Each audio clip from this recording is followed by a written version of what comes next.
মার্কিনীদের সাথে এই চুক্তি অত্যন্ত আমাদের স্বার্থ বিরোধী। আমাদের এখানে 1600-র বেশি পণ্যের শুল্ক ছাড় দিতে হবে, আর আমরা 1200 কোটি টাকার বেশি শুল্ক হারাবো। তারা এখনো আলোচনা করছে না যে এই বাণিজ্য চুক্তিটা বাতিল করবে কি করবে না। তারা সেখানে গাড়ি চাচ্ছে, তারা সেখানে ক্ষমতার হালুয়া রুটি ভাগ করতেছে, তারা সেখানে নানা ধরনের খুনসুটি করতেছে। সেই সংসদের হওয়ার কথা জনগণের স্বার্থ রক্ষার সংসদ, কিন্তু আমরা দেখছি যে সেই সংসদে এখন পর্যন্ত এই বাণিজ্য চুক্তির আলাপটা আসে নাই। বাংলাদেশের স্বার্থ তো এখানে রক্ষিতই হবে না, উল্টা বাংলাদেশ বিভিন্নভাবে ক্ষতিগ্রস্ত হবে। যেমন বাংলাদেশের শিল্প, বাংলাদেশের কৃষি, বাংলাদেশের ডেইরি, বাংলাদেশের সার্বভৌমত্ব, এই দিকগুলো কিন্তু বিভিন্নভাবে ক্ষতিগ্রস্ত হবে। আমেরিকার সাথে এই যে দীর্ঘমেয়াদী চুক্তি অনুসার করে গেছেন, যে চুক্তির মধ্যে আমাদের সার্বভৌমত্ব স্পষ্টভাবে বিকিয়ে দেওয়া হচ্ছে। আমাদের প্লেন কিনতে হবে, গম কিনতে হবে, আমাদের কাঁচামাল কিনতে হবে, ওষুধের তুলা কিনতে হবে, যেগুলি আমরা অন্যান্য জায়গা থেকে অনেক কমে কিনতে পারতাম। এইরকম ভাবে এবং রাশিয়া চীনের সাথে মুক্ত বাণিজ্যের ক্ষেত্রে বাধা নিষেধ আরোপ করা হয়েছে।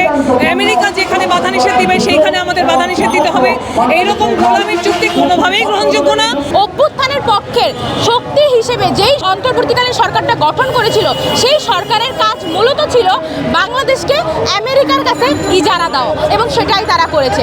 আমরা কিছুদিন আগে দেখলাম একটা দেশে হামলা করছে, যেখানে হলো যে আমেরিকার চুক্তি করা হচ্ছে। তো এই আমেরিকার সঙ্গে যদি আমাদের চুক্তি করা হয়, তো ভবিষ্যতে বাংলাদেশ একটি যুদ্ধের গুটিতে পরিণত হবে।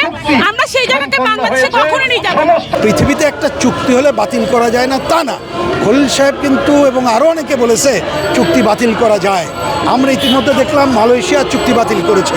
তা আমি এই সরকারের প্রতি আশা করব তারা সংসদে আলোচনা করে সর্বসম্মত সিদ্ধান্ত নেবে যে এই চুক্তি বাতিল করলাম এবং দেশের স্বার্থবিরোধী কোনো চুক্তি আমরা করব না এবং বাংলাদেশে হতে দেব না। Hire Google TV. Smart living powered by Homey AI. যদি এই সরকার এই দেশ বিরোধী বাণিজ্য চুক্তি, এই দেশ বিক্রির বাণিজ্য চুক্তি বাতিল না করে, তাদের আলোচনার এজেন্ডা যদি এটা না হয়ে থাকে, তাহলে পরবর্তীতে আরো কঠোর কর্মসূচির দিকে এই জোট আগাবে। বাংলাদেশের স্বার্থের বিরুদ্ধে যে চুক্তি, সেটি বাতিল করা এই সরকারের স্বার্থ না হয়, তাহলে এই সরকার আসলে জনগণের স্বার্থের বিরুদ্ধে অবস্থান নিচ্ছে। নির্বাচিত সরকার এবং বিরোধী দল ওই সংসদে গেল, ওই সংসদে যে আলাপের বস্তু, সেই আলাপের বস্তুতে কখনো এই বাণিজ্য চুক্তিটা নেই। খলিল সাহেব একবার এক রকমের কথা বলছে। উনি অন্তর্বর্তীকালীন সরকারের সময় ছিলেন, কি অজানা কারণে তারা এখনো রাখা হয়েছে। আমরা মনে করি এটা যথাযথ হয়নি। এইরকম একটা সর্বনাশা চুক্তি বাতিলের আমরা দাবি জানিয়েছি, কিন্তু সরকার তারা সংসদে এটা নিয়ে ন্যূনতম কোনো কথা বলে নাই।